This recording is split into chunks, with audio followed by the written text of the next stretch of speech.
you know what? The NBA is not that good.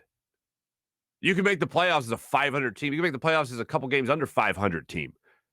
So the first couple of months of the season, and look, as we have learned with the Sixers, number 1 seed, that doesn't matter. So go ahead, Ben, sit out first 2 months of the season. Let the team struggle a little bit. Let them, lose the teams they should beat in the regular season, that is. Let them struggle. Let's go through this. Go ahead, Ben. Let's have the staring contest. Because I think the Sixers can last a couple of months here without having Ben Simmons there and then still make a trade, still get back to the level that they were at, and still make the playoffs. And all you got to do is get into the show, as we all know, and then you can see what happens from that point on. Because the Sixers, who cares if they're the 1st seed or the 8th seed? Doesn't matter. Who cares if they're going to have a play-in tournament again? Whatever. If they're not. But who cares if they're going to do that, then fine.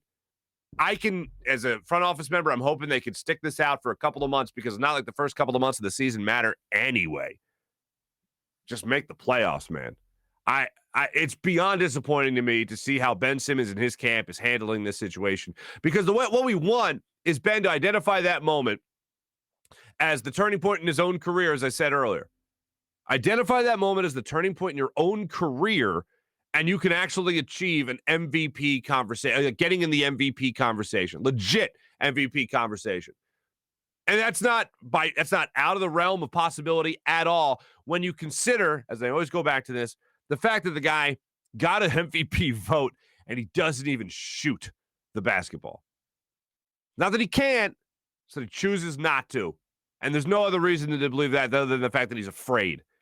It's just, I'll look back on this, and I'm going to be annoyed at a lot of different things here. And by the way, Michael Kasky-Blomade of CBSSports.com is going to join us in a little bit to go over this Ben Simmons conversation and really how it ends. We'll figure that out with him, hopefully coming up in a couple of minutes here. But the other thing that goes on in this Ben Simmons conversation is a concern and a kind of a dose of reality. The concern is, if this does drag on, how does it affect the mindset of other players on the team? And the guy I'm talking about most notably there is Joel Embiid. How does this affect Joel Embiid when he's got to play without Ben Simmons? How is this going to affect his mindset? Is he going to try to overdo it? Is he, God forbid, going to push it a little too hard to the point of getting injured? How is he going to handle not just being, the guy in Philly, but like the only guy in Philly?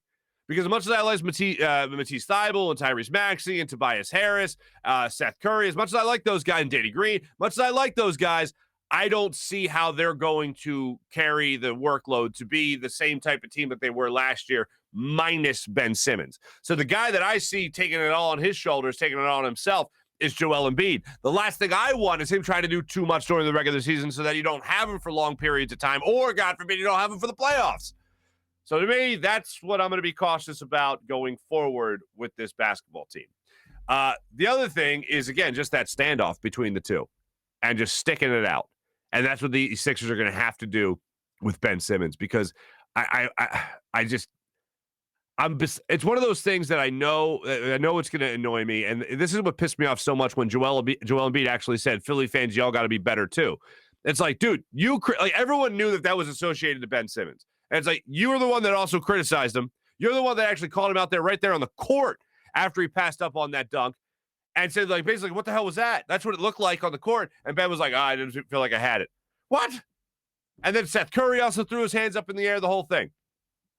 So when you look at Ben and you look at the relationship with him and Joe and all that, it all comes back to whether or not you can move past the moment that ended last year. And it seems like Ben just can't move past not just the moment in the game, but the moments in the press conference and the moment before the season started with James Harden and the rumors out there about being traded.